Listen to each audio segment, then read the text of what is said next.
Hi guys, and welcome back to one of my videos. Paolo here, and this is a little explainer, like I used to call them, video about my cab, you know, the 682, 690, the heavy truck cab that I produce in Resina. And I want to be clear immediately about one little detail about those trucks. You know, I had a discussion with a modeler, very skilled modeler, you know, that I would like to help in finishing at his best one of his masterpieces with my part. And this cab that I produce is specifically related to the heavy trucks produced by Fiat trucks. So it is just related to the family of the 682, 690 and 693, considering that the 682 was the 2-axle 4x2 truck, and the 690s was the 6x2 truck, and the 693 was the 6x4. But the 693 was a truck used in Italy mostly like a tipper, like a dumper, so it was extremely rare. You know, I think there was some of them used around Europe, in Holland, in the UK. I seen pictures, probably in Australia, and surely in Africa, but it was not the truck, the 693. So the version 6x4 of this truck was not so common around Il Bel Paese. So the most common versions were only the 682 and the 690s. Consider that if you look at pictures around, like for the Ferrari transporters and so on, this cab that we nicknamed like Baffone, the big mustache, and around the world is known as the Chinese 6, it's extremely similar to his smaller family's friends, that is the 643, 642. It was the medium type of this one, so the cab looks extremely similar, but in reality they were much smaller in dimension and in shape. You know, you may recognize the difference mostly looking at the area between the air intake, the front light, and the arrow, plus this fender. And when this area is not exactly in this schema, but you see the light that is a little more deep inside, or look a little stranger than this picture, is probably related to a 643 truck. It was the Ferrari Transporter, you know, so it was a medium truck, not the heavy version. My cab is mostly related to the heavy version of the lorry. So I made this video because I'm building right now, I'm preparing, I don't know when I will complete it, because it was just a cleaning up of the racing part. I used a scrap copy of a racing cab that was not suitable for sale, because he had too many damage and too many mistakes, too many, I mean, it's absolutely something not so hard to modify. I mean, if you have this cab and you are going to build up this kind of trucks, you are surely a skilled modeler and you know already how to place your hands.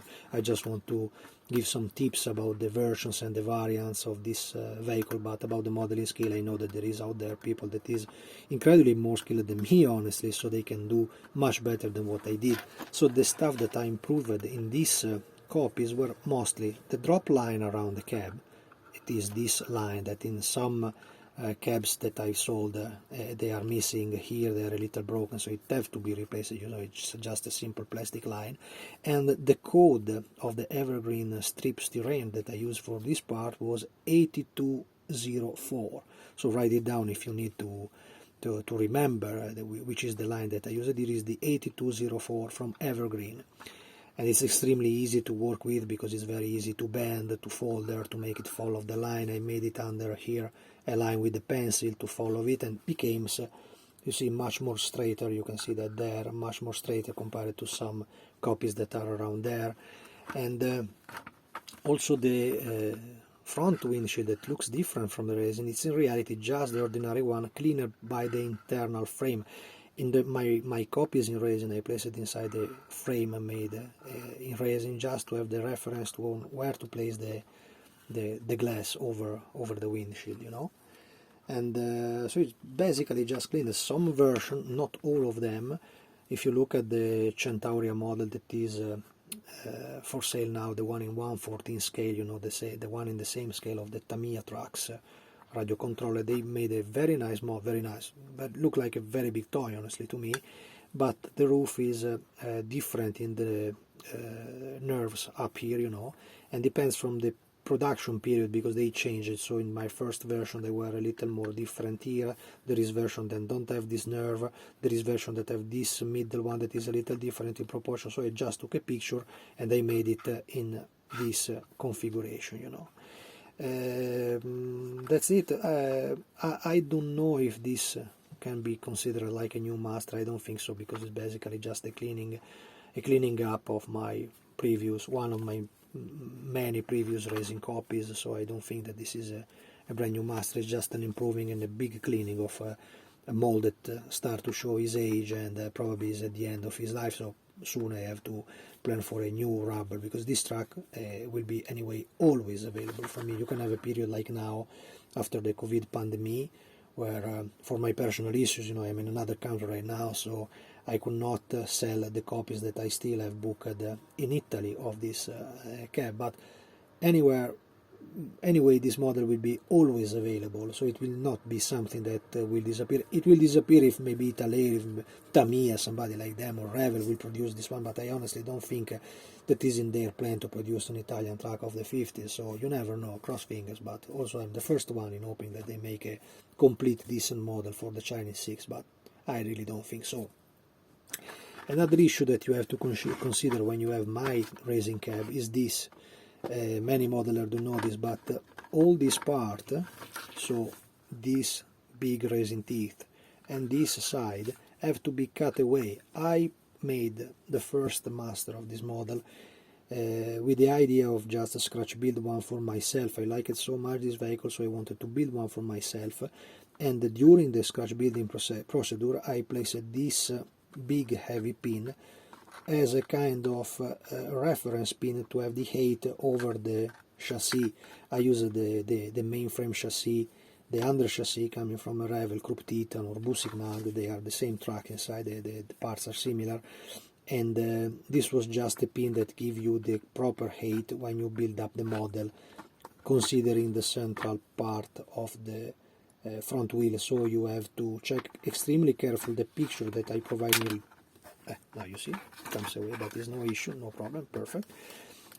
And have to be cut away after you made a proper proportion with the front wheel, you know. So in reality the truck had a cutted part here that goes on here also, and inside have a double layer of the fender coming down with a reinforcing X made also there. I used the code of the Evergreen, I don't remember, but it's a nervature made like an X over there to reinforce the side part. So this part has to be cut away, so check carefully the picture of the back side of the cab. As well as in this cleaning up, I had to remold the area around the rear windows. You know, they were nearly done, because this side is probably something that is extremely damaged in the original mold, so I remade it, neither in a perfect way, honestly. You know, I can also improve it much better, but already is better than what I had in the beginning. My copy had just 2 big holes. I think it's quite easy because it's anyway a flat area, the drop line is very easy to rebuild again, and this cleaning up took to me, I think, nearly 1 day, you know, to do it, so it's something absolutely normal for a model in racing like this one. And that's it. Also, yeah, another last stuff. Under here, in many molds, you will find a crack in the resin. That is no problem, because usually in this side you just place the radiator that goes inside and close the front end of the nose of the truck. So this is just a part that has to be cut away and just give problems during the molding. You really don't need it, you know. And that's it. That's it. I hope you enjoyed the video, guys. If you have any question, don't hesitate to ask me, or in the comment under the video, or just write me a mail, and I will explain to anybody everything I could to help you in making a unique truck of an Italian classical icon of the lorries, you know. Thanks for watching, and see you in the next videos.